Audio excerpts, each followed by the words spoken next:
যে ঘরে তিনটি আমল চালু থাকবে ওই ঘরে কখনো রিজিকের অভাব হবে না।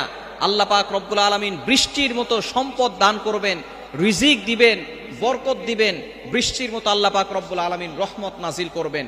যে ঘরের ভিতরে তিনটি আমল চালু থাকবে, অনেক মা বোনেরা আলহামদুলিল্লাহ আমল করা শুরু করেছেন, অনেক মা বোনেরা আলহামদুলিল্লাহ দিনের পথে ফিরে এসেছেন, অনেক ইয়াং পিপল যুবকরাও তারা দিনের পথে সঠিক পথে ফিরে এসেছেন।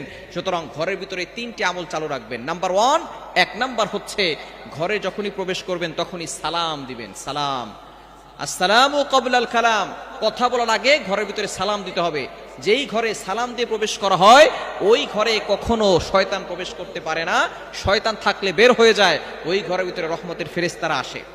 এবং যখন সালাম দিবেন তখন ঘরের ভিতরে আল্লাহ পাক রব্বুল আলামিন পবিত্র রিজিক দান করবেন। আল্লাহ নিজে বলছেন 18 নম্বর পারা 17 নম্বর পৃষ্ঠার 13, 14, 15 নম্বর লাইন, সূরাতুন নূরের 61, 61 নম্বর আয়াতে রব্বুল আলামিন বলেন, ফাইদা দাখালতুম বুয়ুতান ফাসাল্লিমু আলা আনফুসিকুম তাহিয়াতাম মিন ইনদিল্লাহি মুবারাকাতান তাইয়্যিবা।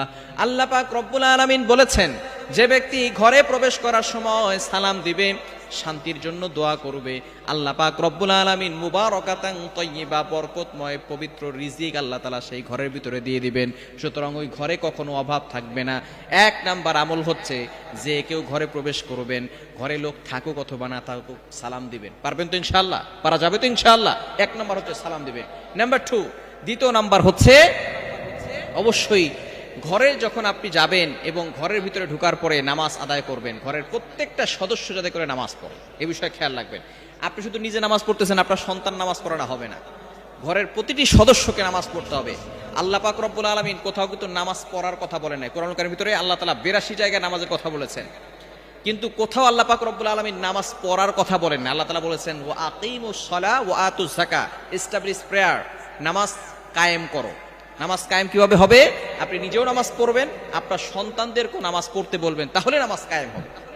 শুধু আপনি নামাজ পড়তেছেন, হাজী সাহেব হজ করে আসছেন, আপনি নামাজ পড়তে পড়তে সেজদা দিতে দিতে আপনার কপালে দাগ পড়ে গেছে, কিন্তু আপনার সন্তান, কলিজার টুকরা সন্তান 20 বছর হয়ে গেছে, 25 বছর হয়ে গেছে, এখনো তারা নামাজ পড়ে না, মনে রাখবেন কোশ্চিন কালেও আপনার ঘরের ভিতরে শান্তি আসবে না। ঘরের প্রতিটি সদস্যকে নামাজ পড়ার জন্য বাধ্য করতে হবে।